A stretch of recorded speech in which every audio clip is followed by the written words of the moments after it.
In 559 BC, a new ruler ascended the throne of the land that the ancient Greeks called Persia. Known as Kurush in the Old Persian language, his name was rendered as Kyros by the Greeks, and is most commonly known today as Cyrus, or Cyrus the Great.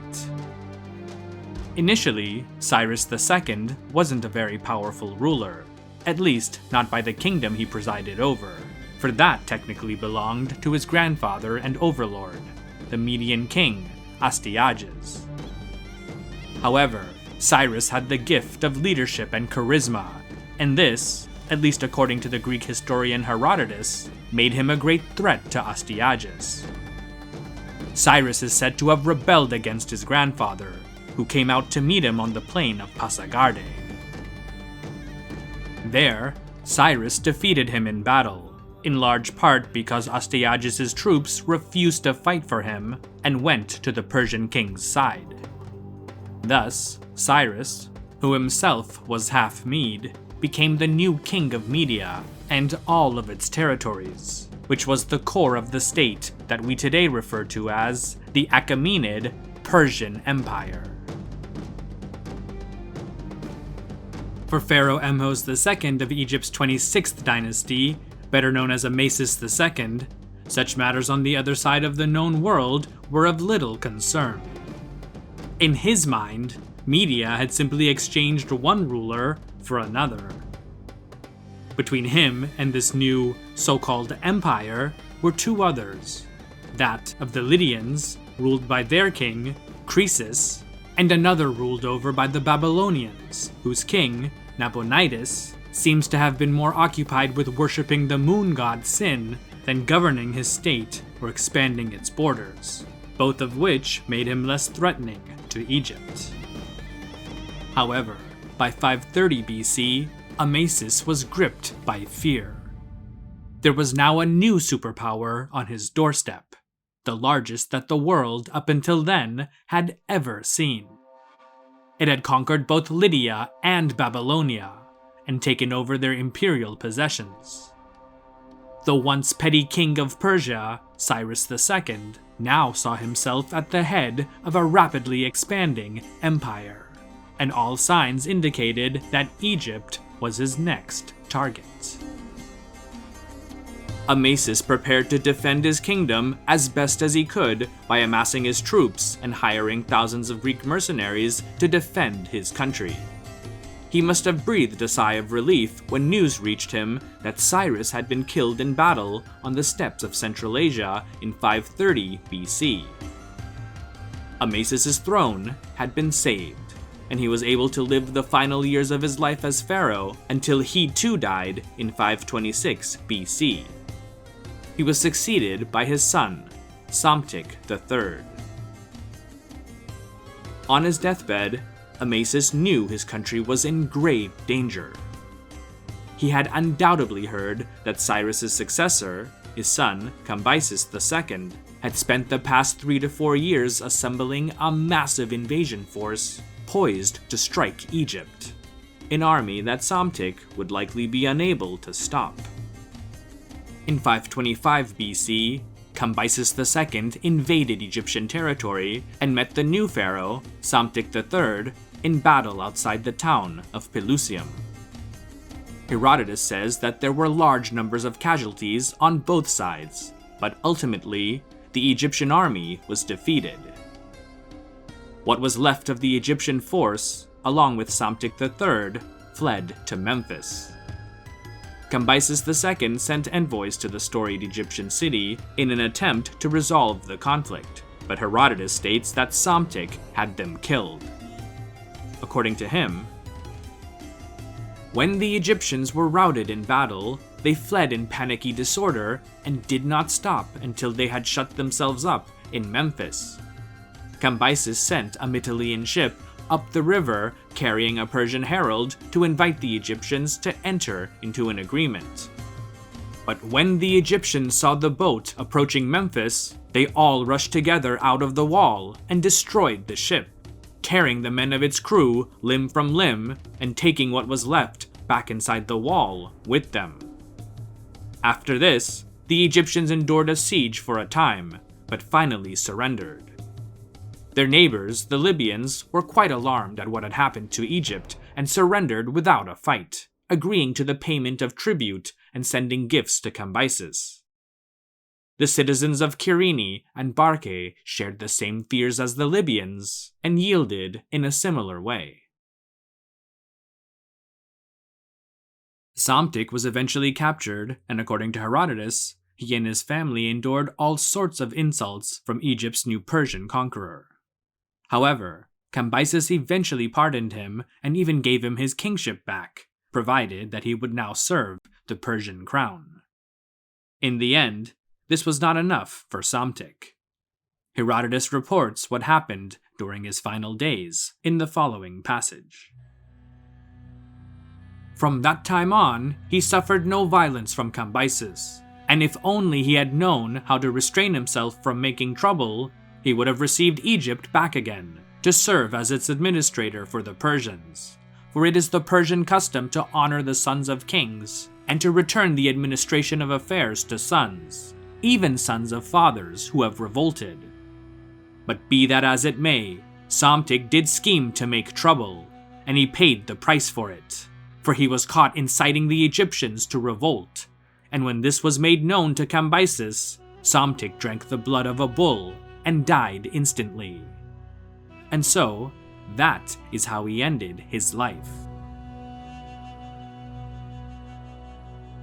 And with this, Egypt's 26th dynasty came to an abrupt end, with the new 27th dynasty of the Persian Achaemenids replacing it. The Persians appear to have defeated Psamtik III with relative ease. Herodotus, in his work Histories, offers a striking explanation for this outcome.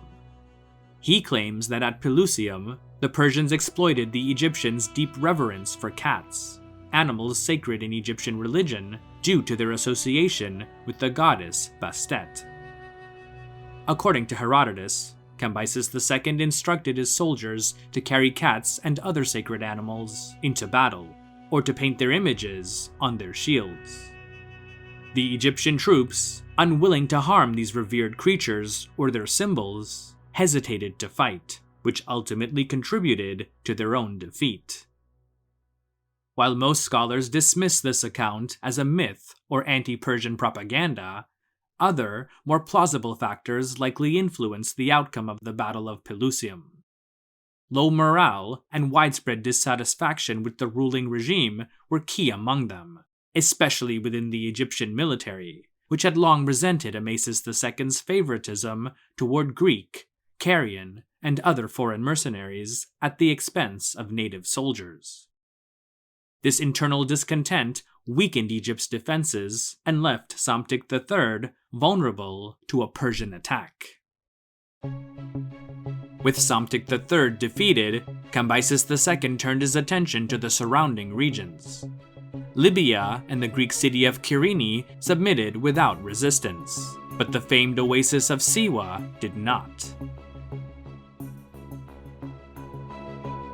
Cambyses dispatched a force to capture it, but according to ancient accounts, a catastrophic sandstorm engulfed his troops en route, burying them beneath the desert sands. Cambyses also planned an attack on Carthage, but his campaign was abruptly halted when his navy, largely manned by Phoenician sailors, refused to engage. Their refusal was rooted in cultural ties, as Carthage had been founded by settlers from the Phoenician city of Tyre, and the sailors were unwilling to wage war against those believed to be their own kin. The other major regional campaign focused on subduing Nubia and the kingdom of Kush. According to Herodotus, this endeavor was fraught with difficulties and proved to be extremely costly. In short, the campaign suffered from poor preparation, with Cambyses' forces reportedly running out of supplies and food, which led to desperate conditions so severe that some Persians were said to have resorted to cannibalism. However, the Greek geographer and historian Strabo claims that Cambyses was ultimately successful in taking large parts of Nubia. In Book 7 of his work, Geographica, he writes, Moreover, when Cambyses conquered Egypt, he advanced with the Egyptians as far as Meroe. In fact, it is said the name was given by him to both the island and the city because his sister, Meroe, died there. Beyond this, there is little concrete evidence that the Persians advanced as far as Meroe, which is in present-day Sudan. However, Strabo's account of the campaign presents a stark contrast to Herodotus' description of a complete disaster against Kush, implying that the Persians may have achieved some measure of success, or at least established a limited presence, in the region. Supporting this possibility are reliefs from Persepolis, the Achaemenid ceremonial capital in southwestern Iran. They depict Nubians presenting tribute to the Persian king, and suggest that Persian influence extended into Kush, even if only perhaps indirectly. The 1st century BC historian, Diodorus Siculus, also indicates that the Persians not only had some success in Nubia, which he called Ethiopia, but that they literally planted roots there. He wrote, "There are also in Egypt many kinds of trees, of which one called Persea, which was introduced from Ethiopia by the Persians when Cambyses conquered these regions, and has an unusually sweet fruit." Herodotus, possibly influenced by later anti-Persian Egyptian propaganda, portrays Cambyses in Egypt as mentally unstable, arbitrarily violent, and hostile to Egyptian traditions. He tells us, "I am convinced by all the evidence that Cambyses was seriously deranged. As a matter of fact, Cambyses is said to have had a serious illness from birth, which some call the sacred disease. In any case, it would not be at all improbable that someone who had a serious illness of the body would also suffer from an unhealthy mind." Among Cambyses' many offenses listed by Herodotus are executing officials at Memphis that annoyed him, murdering the sacred Apis bull and abolishing its cult, and just showing general disdain for his new subjects during his time in Egypt. However, the known evidence suggests a different narrative. For example, archaeologists have determined through various inscriptions that the Apis bull actually died before Cambyses reached Memphis, with surviving stelae depicting Cambyses in a posture of worship while dedicating the bull's sarcophagus. This indicates that Cambyses made a deliberate effort to at least present himself as a traditional Egyptian pharaoh fulfilling religious duties expected of the role. There are also no contemporary Egyptian sources alluding to any desecration or destruction of religious sites in Egypt during his reign. In fact, just the opposite. One example of this comes from a high-ranking Egyptian official named Ujahoresnet of Sais, who during the reigns of Amasis II and Psamtik III served as an admiral, physician, and priest of the Egyptian goddess Neith. After the Persians conquered Egypt in 525 BC, Ujahoresnet became an influential advisor and sometime physician to both Cambyses II and his successor, Darius I. In an inscription from a statue from a temple in Sais, now in the Vatican Museum, Ujahoresnet tells us a bit about his life and his new Persian patrons.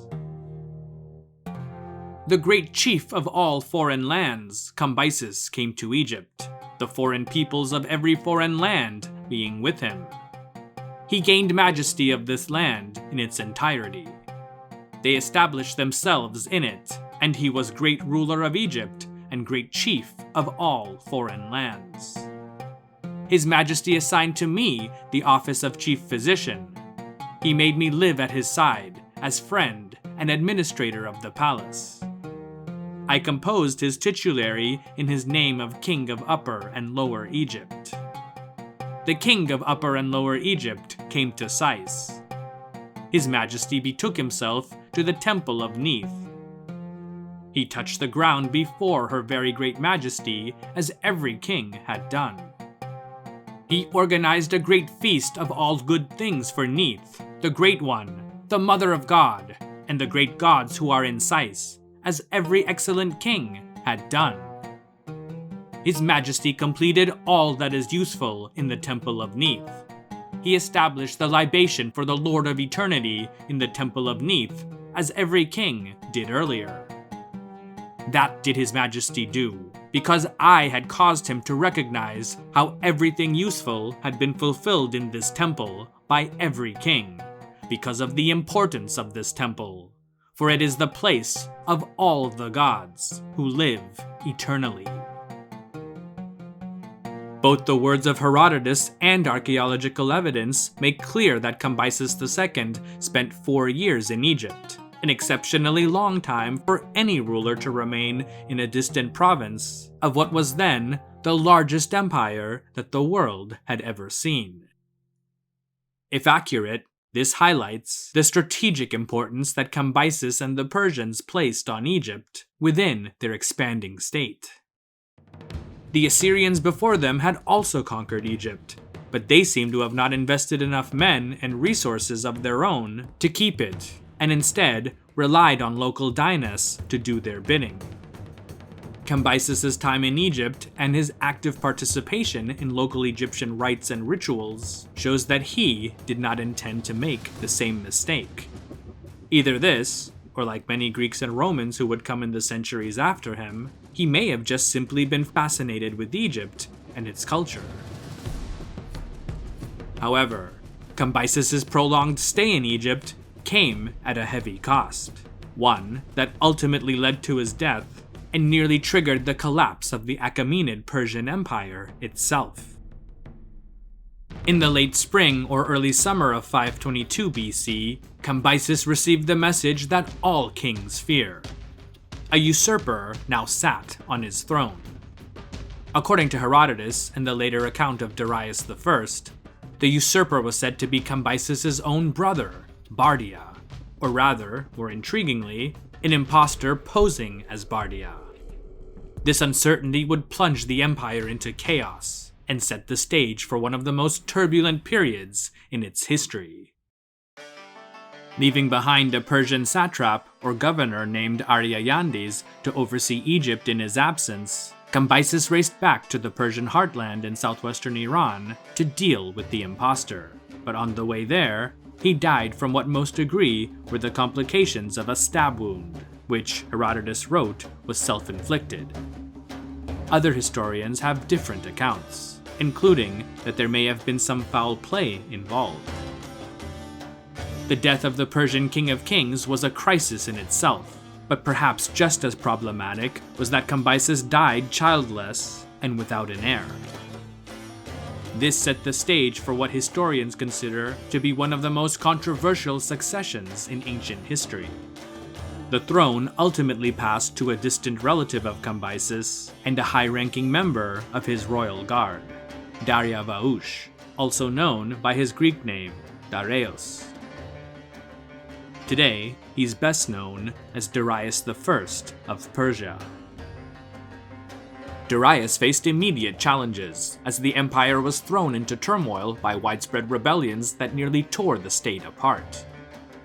Yet, through a series of decisive military campaigns, he managed to restore order and secure his position as the new King of Kings of the Achaemenid Persian Empire. This authority extended over Egypt, where Darius was eventually proclaimed pharaoh, solidifying Persian control over the region.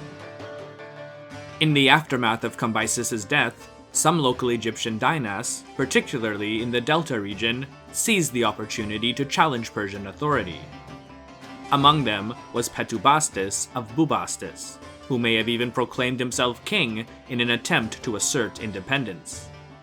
However, despite these uprisings, the Persians retained control over key strongholds, including Memphis and several strategic garrison sites.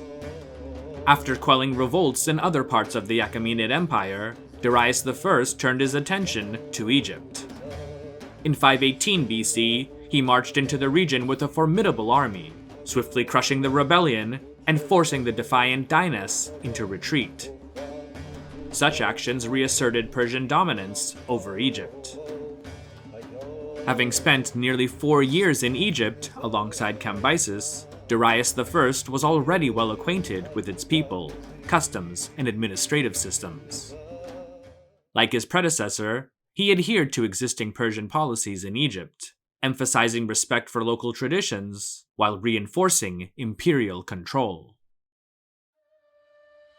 One of his most significant initiatives was the launch of a multi-year project to record, organize, and translate into Aramaic the various benefits and privileges granted to priests, soldiers, and scribes, key social groups whose loyalty was crucial for maintaining Persian authority. This administrative effort not only streamlined governance, but also demonstrated Darius's commitment to preserving Egypt's traditional institutions and securing the support of its influential classes. Darius I also initiated a series of building projects across Egypt, including works at Saqqara, Busiris, and the Temple of Amun at the El Karga Oasis. At these and other sites, Darius was careful not to present himself as a foreign conqueror, but rather as the legitimate successor in the long line of Egyptian pharaohs, connecting himself to Egypt's ancient rulers and the country's deeply rooted traditions. This approach is exemplified by an inscription on a statue of Darius discovered at Heliopolis, the sacred city of the sun god, Ra. It reads,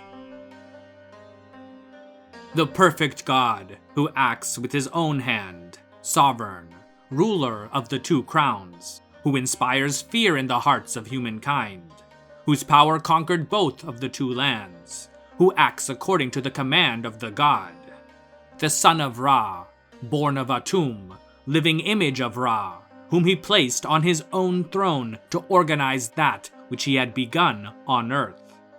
Lord of Upper and Lower Egypt, Lord of the two lands, Darius, may he live forever." The Greek historian Diodorus Siculus also notes Darius's deliberate adoption of Egyptian customs and iconography, aiming to present himself not as a foreign ruler, but as a traditional Egyptian pharaoh. In Library of History, he wrote, "Darius aspired to live a life of virtue and of piety towards the gods. Indeed, he associated with the priests of Egypt themselves, and took part with them in the study of theology and of the events recorded in their sacred books. And when he learned from these books about the greatness of soul and of the ancient kings and about their goodwill towards their subjects, he imitated their manner of life. For this reason, he was the object of such great honor that he alone of all the kings was addressed as a god by the Egyptians in his lifetime." Darius's most renowned project in Egypt was the completion of a canal linking the Mediterranean Sea to the Red Sea. Originally initiated by King Necho II of the 26th Dynasty, the canal was left unfinished during his reign and eventually abandoned. Recognizing its strategic value, Darius revived and completed the project, creating an ancient precursor to the modern Suez Canal. In an inscription commemorating this achievement, Darius proudly states, "Saith Darius the king, I am a Persian. From Persia I seized Egypt. I gave order to dig this canal from a river by name Nile, which flows in Egypt to the sea, which goes from Persia. Afterward, this canal was dug thus as I had ordered, and ships went from Egypt through this canal to Persia, thus as was my desire." Instead of another Persian, in his absence, Darius appointed a local Egyptian to be his satrap in Egypt.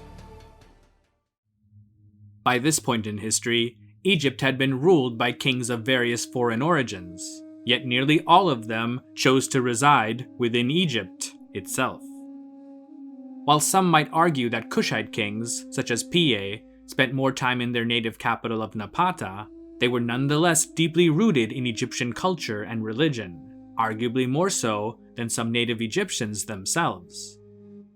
While the northern Mesopotamian-based Assyrians also controlled Egypt for a while, they outsourced its governance to their client kings of the early 26th dynasty, all of whom were based in Egypt and ruled as traditional Egyptian monarchs. Similarly, after Cambyses II conquered Egypt and proclaimed himself pharaoh, he chose to remain in the country for the remainder of his reign, departing only when urgent matters in Persia demanded his attention. With the exception of some of the Nubian kings of the 25th dynasty, Darius was the first ruler with the title of pharaoh to rule Egypt while being based outside the country, over 1,300 miles or 2,000 kilometers away in what's now southwestern Iran. Despite his efforts to promote Egypt's prosperity and holding the title of pharaoh for more than 3 decades, Darius was not solely Egypt's ruler, but the sovereign of a vast empire that stretched from Libya and Thrace in the west to the Indus River in the east. Consequently, he couldn't remain in Egypt year-round to personally oversee every project or perform all of the required religious rituals and festivals. Moreover, managing such an expansive empire meant that his resources, though considerate, had to be distributed across the entire realm, preventing him from focusing exclusively on Egypt. During the latter part of his reign, Darius I was preparing for a massive campaign aimed at subjugating parts of southwestern Europe, with a particular focus on mainland Greece. Such an ambitious endeavor required extensive resources, and Egypt, with its wealth and strategic location, was vital to his plans.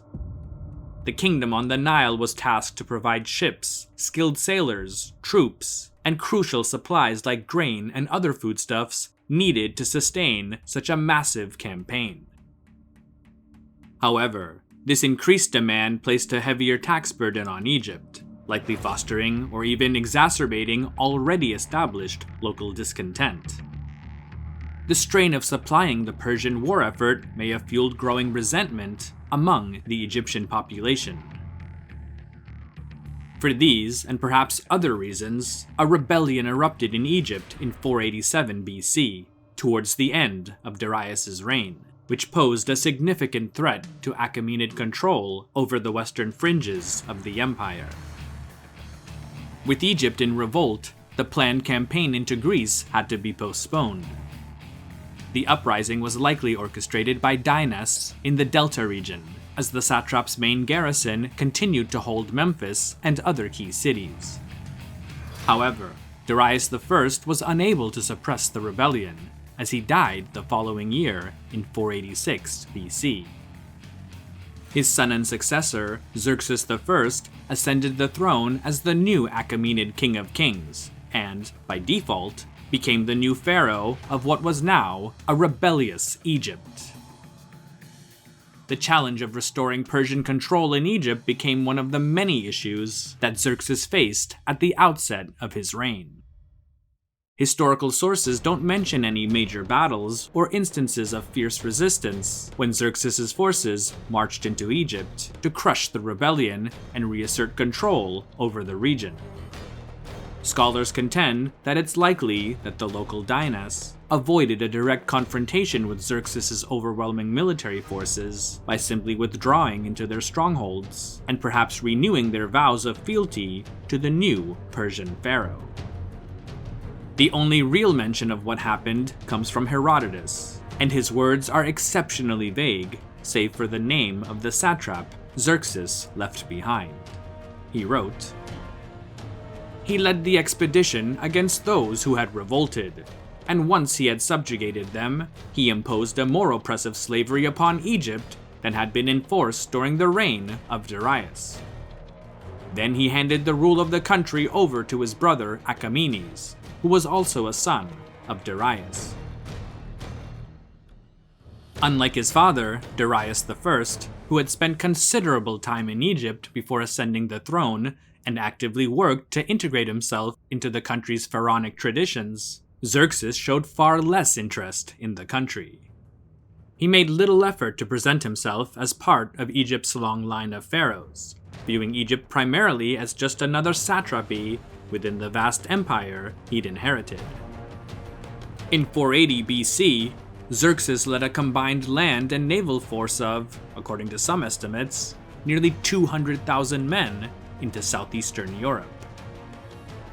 After marching deep into central Greece with virtually no opposition, Xerxes' forces finally encountered resistance at the narrow pass of Thermopylae, while his navy faced an almost simultaneous challenge in the Straits of Artemisium, off the coast of Evia. Although his army eventually broke through at Thermopylae and succeeded in sacking Athens, his naval forces suffered a decisive defeat at the hands of an anti-Persian coalition at the Battle of Salamis, just off the coast of Attica. The following year, in 479 BC, the remnants of Xerxes' army in Greece faced another crushing blow at the Battle of Plataea in Boeotia. This final defeat forced the Persians to retreat to Asia and marked the end of Xerxes' ambitious campaign in Europe. With no immediate threat of a large Persian force returning to Greece, and the remnants of Xerxes' navy retreating to friendly waters, the Aegean and Asian Greek states that had been under Persian control allied with Athens to expel Persian garrisons from Thrace and much of western Anatolia. As newly liberated Greek cities joined this alliance, later known as the Delian League, a formidable military power began to rise on the western edge of the Persian Empire. Eventually comprising nearly 200 members from Greek, Thracian, and Ionian states, the Delian League consolidated its resources into a shared treasury, which significantly narrowed the resource gap between the Greeks and the Persians. By the mid-460s BC, the Delian League stood as the uncontested master of the Aegean, firmly establishing itself as the dominant force in the region. This shift in the balance of power in the eastern Mediterranean created new opportunities for Egyptians dissatisfied with Persian rule to seek potential allies against their overlords. In 465 BC, Xerxes was assassinated, triggering a brief but violent succession crisis among his potential heirs. After the turmoil, one of his sons, Artaxerxes I, ultimately emerged as the new king of kings of the Achaemenid Empire. Meanwhile, anti-Achaemenid factions in Egypt seized the opportunity created by this internal power struggle to launch a new rebellion, capitalizing on the empire's momentary instability to challenge Persian authority once again. The Greek historian Diodorus Siculus tells us the following. When the inhabitants of Egypt learned of the death of Xerxes and of the general attempt upon the throne and the disorder in the Persian kingdom, they decided to strike for their liberty. At once, then, mustering an army, they revolted from the Persians, and after expelling the Persians, whose duty it was to collect the tribute from Egypt, they set up as king a man named Inaros. He at first recruited soldiers from the native Egyptians, but afterwards he gathered also mercenaries from other nations and amassed a considerable army. Thucydides adds some more details with regard to Inaros' pedigree, as well as a bit about his new allies. Meanwhile, Inaros, son of Psamtik, a Libyan king of the Libyans on the Egyptian border, having his headquarters at Marea, the town above Pharos, caused a revolt of almost the whole of Egypt from King Artaxerxes, and placing himself at its head, invited the Athenians to his assistance. Inaros was presumably a descendant of the 26th dynasty kings, a lineage that likely helped legitimize his claim as Egypt's new ruler in the eyes of the Egyptian people. His uprising also coincided with Athenian-led attacks against Persian interests in the eastern Mediterranean, making the two forces natural allies. Inaros likely believed that a coordinated effort, with his forces engaging the Persians on land, while the Delian League exerted pressure at sea, could potentially expel the Persians from Egypt for good.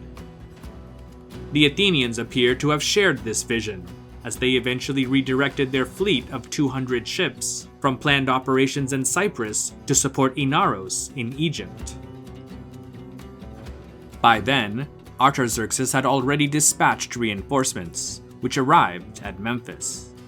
From there, the Persian satrap Achaemenid led his forces northward to the district of Papremis in the western Nile Delta. Unlike in previous encounters, the rebel forces held their ground, and in the ensuing battle, the Egyptians were victorious. The Persians reportedly lost a quarter of their troops, including Achaemenid himself, who was killed in the fighting. The surviving forces retreated to Memphis, where they fortified their position and prepared for a siege. Around the same time, an Athenian fleet reportedly crippled a Persian one operating near the delta. The rebel Egyptians and their Athenian allies advanced towards Memphis, aiming to seize control of the city. Although the Persian forces were numerous and well supplied, the death of their commander, Achaemenids, severely damaged their morale. Many surrendered and opened the city's gates to Inaros and his allies. However, part of the Persian garrison, joined by Egyptian troops loyal to Artaxerxes, resisted by fortifying themselves in the city's great citadel, which covered about a third of Memphis. Artaxerxes initially responded to the crisis with diplomacy, attempting to persuade the Athenian fleet to withdraw from Egypt. When these efforts failed, he sought to bribe the Spartans into launching an attack on Athens, but they refused. With diplomacy exhausted, Artaxerxes turned to military action, dispatching his commanders, Artabazus and Megabyzus, to suppress the rebellion. The two generals mustered forces in Cilicia and Phoenicia before finally arriving in Egypt around 455 BC. Encountering no resistance in the eastern Nile Delta, they marched directly to Memphis, where, against all odds, the Persian garrison entrenched in the citadel had survived a sustained siege for over 2 years.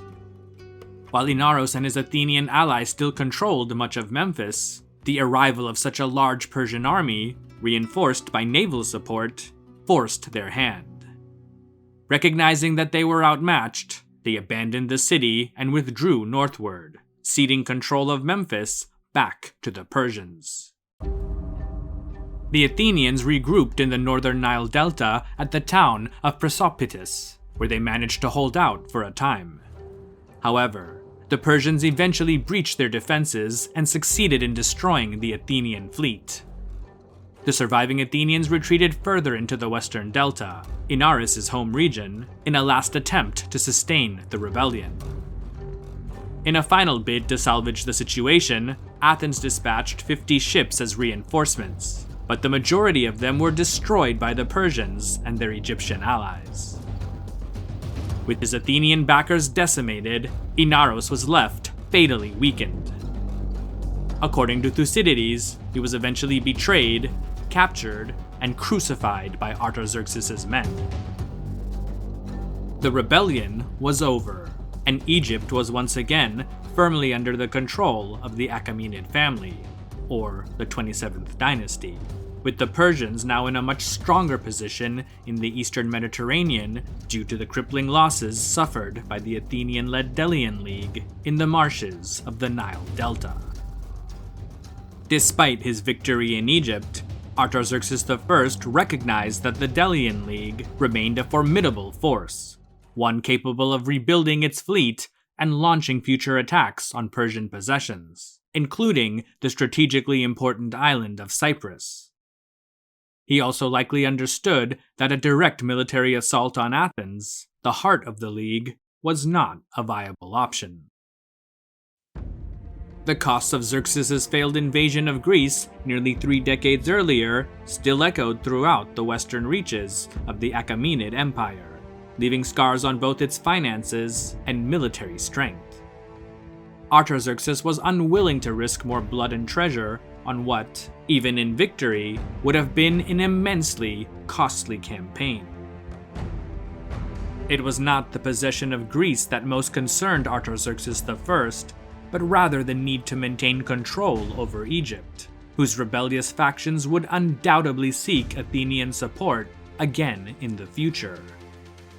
To neutralize this threat, the agreement known as the Peace of Callias was enacted sometime around 450 or 449 BC.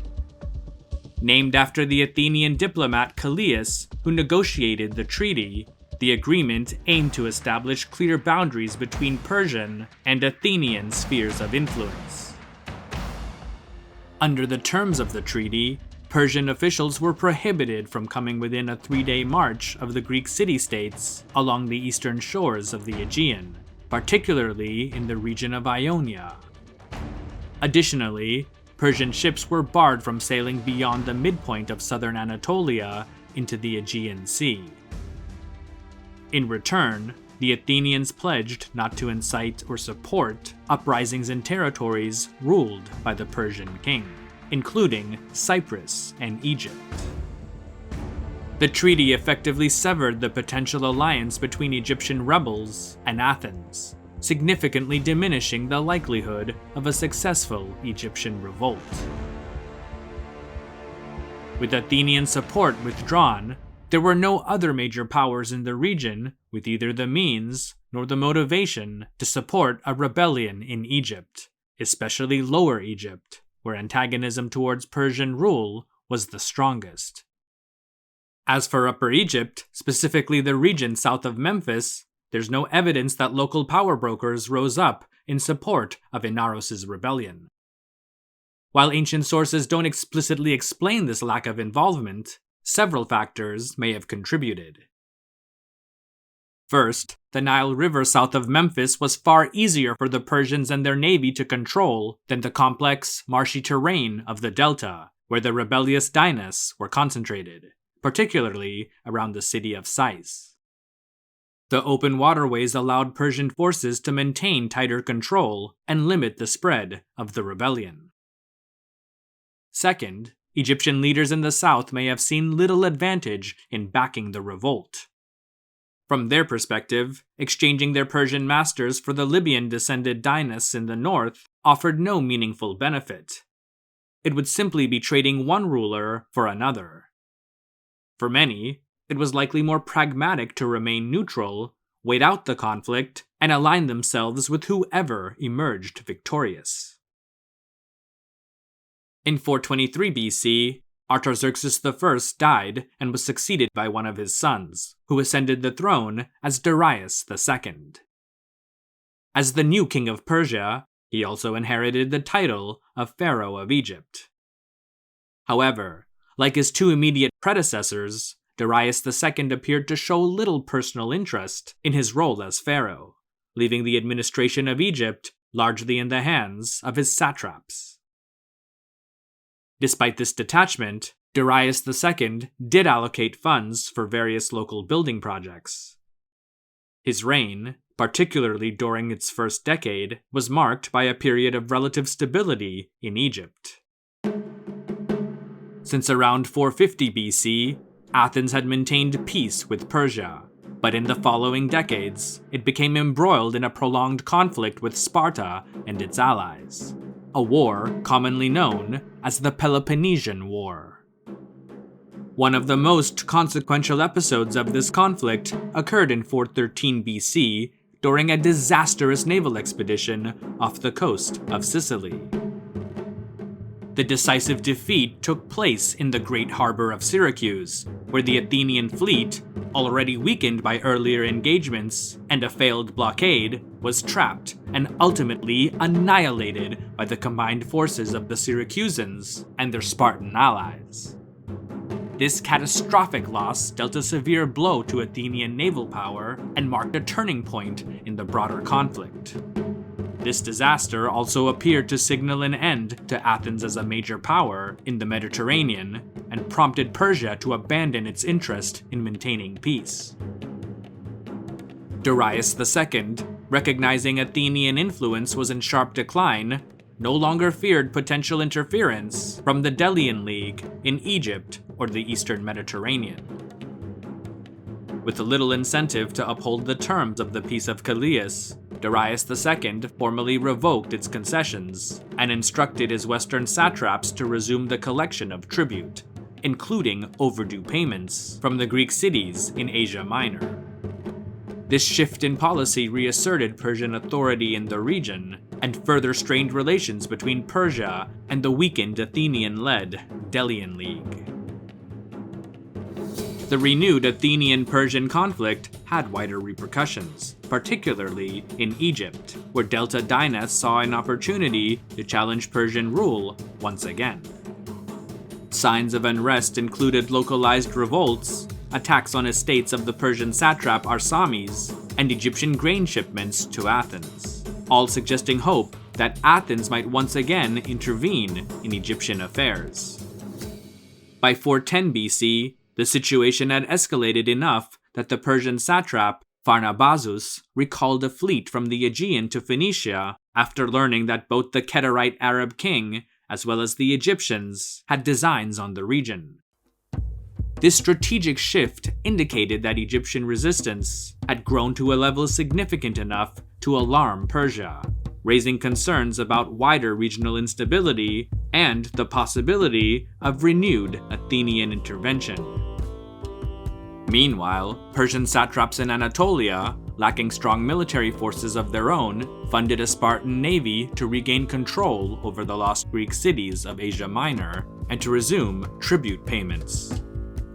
This move effectively kept Athens occupied in the Aegean and prevented its fleet from intervening in Egyptian affairs. However, in 406 BC, the Athenians achieved a significant naval victory over Sparta at the Battle of Arginusae off the coast of Lesbos, suggesting that an Athenian victory in the broader conflict was within reach. With the possibility of an imminent end to the Peloponnesian War, Athenian ships and resources would soon be freed for other ventures. Sensing this shift, the rebellious Delta dynasts once again sought an alliance with Athens, hoping to revive their resistance to Persian rule. With Spartan support waning, Persia would now have to rely solely on its Phoenician, Cypriot, and Cilician naval resources to counter a resurgent Athenian threat. The expectation of an Athenian alliance appears to have strengthened efforts towards Egyptian independence. While the specific actions of the Delta dynasts remain unclear, their rebellion ultimately led to the rise of a certain Amyrtaeus of Sais. Much like earlier revolts, this uprising initially seems to have been confined to the Delta, where local dynasts wielded the greatest influence and autonomy. Although Athens was not directly involved in Amyrtaeus' rise to power, the situation mirrored the earlier Inaros-led revolt of the 460s BC, where Athens initially remained on the sidelines, but later played a crucial role in the fight against Persia. However, any potential Athenian support for Amyrtaeus was cut short when Sparta decisively defeated the Athenian navy at the Battle of Aegospotami in 405 BC.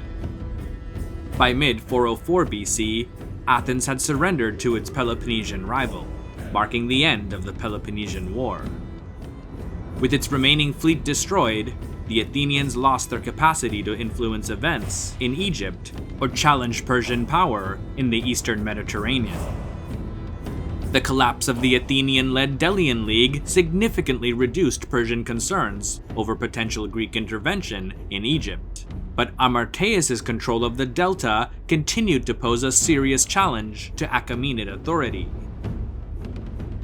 Delaying a response risked not only further weakening Persian control in Egypt, but also destabilizing the Levant, a region critical to the empire's security and trade routes. The situation was further complicated by the fatal illness of Darius II in 404 BC, which likely hampered Persia's ability to respond swiftly and suppress the Egyptian revolt. Following his death, the Achaemenid throne passed to Artaxerxes II, but his claim was immediately challenged, forcing him to fight a brief civil war against one of his brothers before he could secure his position, which we'll get to shortly. This period of dynastic instability, combined with the power vacuum left by Darius II's death, provided Amyrtaeus with the opportunity to consolidate his control over the Delta. As a result, the prospect of a swift Persian reconquest of the Delta region became increasingly difficult, and further weakened Achaemenid authority in Egypt. By 401 BC, a Persian army under General Abrikomas was stationed in Phoenicia, preparing to attack Egypt. This suggests that Artaxerxes II had quickly begun plans to suppress the Egyptian revolt. Without Athenian support, the rebellion seemed likely to fail. With Memphis still under Persian control, a large Persian force could easily advance from there into the Delta, likely forcing Amyrtaeus and other rebel dynasts to surrender rather than risk their less experienced troops in battle against Persia's superior numbers. However, a new factor emerged that helped sustain the Egyptian revolt: the ambitions of Artaxerxes II's brother, Cyrus the Younger. Following the death of Darius II, Cyrus was demoted from his influential military role in Anatolia, leaving him politically vulnerable. Fearing for his position, he viewed his brother Artaxerxes' planned campaign against Egypt as an opportunity to launch his own bid for the throne. Cyrus recognized that with Abrikomas and a significant portion of Persian forces committed to the Egyptian campaign, Artaxerxes II would be left vulnerable. Seizing the moment, he secretly prepared for rebellion, recruiting a force of Greek mercenaries under the pretense of waging war against Tissaphernes, the satrap of Lydia. For Cyrus's plan to succeed, it was crucial that the Egyptian revolt continue, thereby diverting Abrikomas' attention and resources away from Artaxerxes II.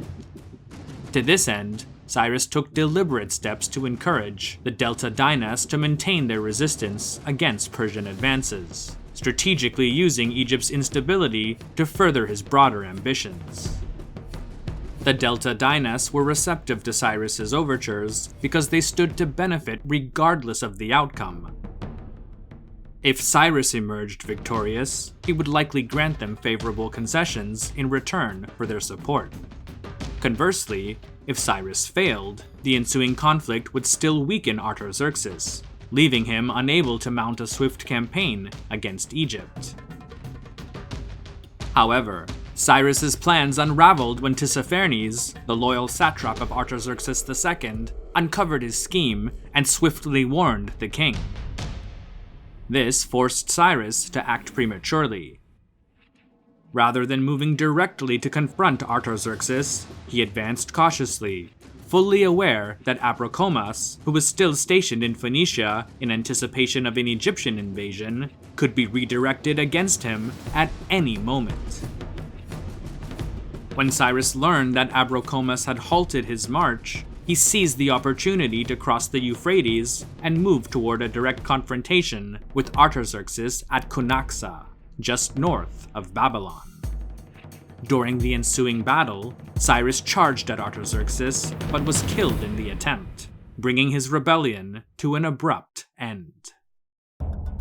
Though Cyrus failed in his bid for the Achaemenid throne, his rebellion inadvertently secured Egypt's independence. Abrikomas, who had been prepared to invade Egypt in 401 BC, was now forced to withdraw to reinforce Artaxerxes against Cyrus. By the time he arrived, the Battle of Cunaxa was already over.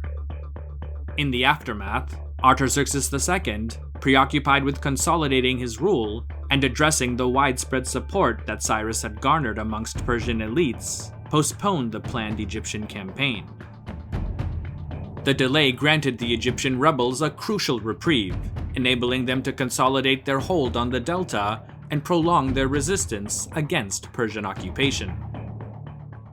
Further evidence of Cyrus's involvement with Amyrtaeus comes from the case of Thamos, an Egyptian fleet commander and a close associate of Cyrus. Following Cyrus's death at the Battle of Cunaxa, Thamos fled to Egypt, believing he would find refuge under Amyrtaeus. Seeking sanctuary, Thamos arrived in Egypt with a fleet of 60 ships. However, rather than offering protection, Amyrtaeus saw an opportunity to strengthen his own position. He ordered the execution of Thamos and his sons, and seized the entire fleet and its possessions for himself.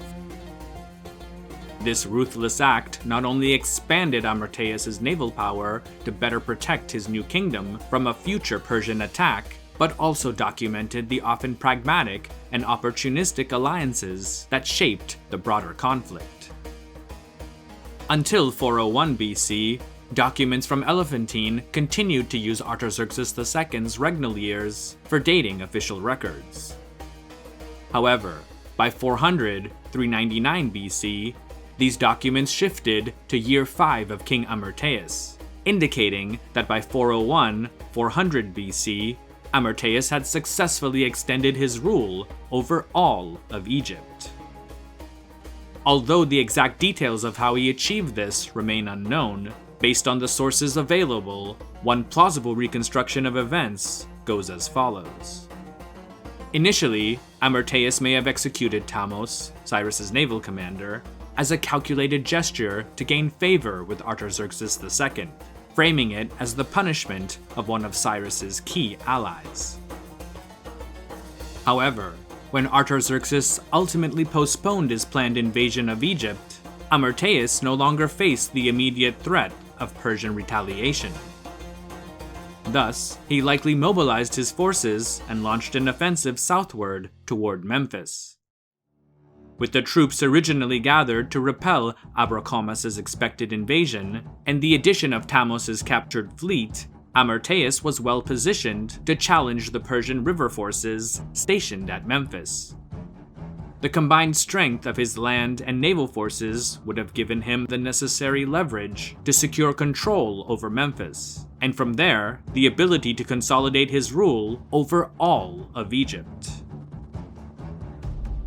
There are no surviving records of direct battles between Amyrtaeus' forces and the Persian garrisons left behind in Egypt, but this absence is unsurprising.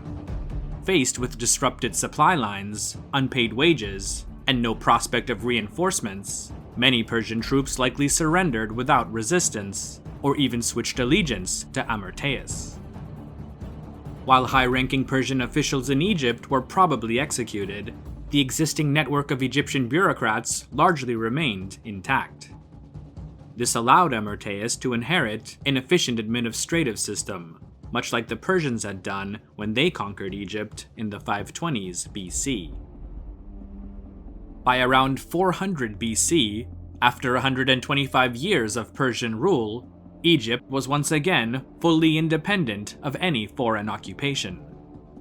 Though the Persians viewed this as an act of insurrection, from a broader historical perspective, it marked a return to the norm, with Egypt and the Achaemenid Persian Empire resuming their roles as separate political entities. This, though, wasn't the last time the Egyptians would face off against the Persians, or even the Achaemenid dynasty, as they would return in the decades to come. But for now, Amyrtaeus was in charge, and he would go on to establish what's likely the shortest ruling house in all of Egyptian history, the 28th Dynasty. Stay tuned for that in the next episode of Ancient Egypt, Dynasty by Dynasty. Thanks for watching. I'd also like to thank the channel's patrons for making videos like this possible. These include, but are certainly not limited to, XXXIX, Yap de Graaf, Pasta Frola, Michael Lewis, Daniel Allen, Danny Van Eck, Winex TV, Robert Morgan, Strobex, Frank, Tim Lane, Sebastian Otaro Korea, Michael Trudell, Leader Titan, Micah G, John Scarberry, Andrew Bomer, Connor Dolson, Krish, David R, Stephen Ball, Gabe, Monty Grimes, Franz Robbins, Cyrus Mir, Dianastra, Nimrod Nir, Hypnosan, Brendan Redmond, Faridun Dadachanji, Jimmy Daruwala, Anahita Debu, Gulistan Debu, Sher Kam, Farhad Kama, and all of the channel's patrons on Patreon for helping to support this and all future content. Check out the benefits to being a Patreon member, and if you'd like to join, feel free to click the link in the video description. You can also follow History with Sai on Instagram, Facebook, and X, formerly known as Twitter, as well as continue to listen to special audio programs on the History with Sai podcast. Thanks again, and stay safe.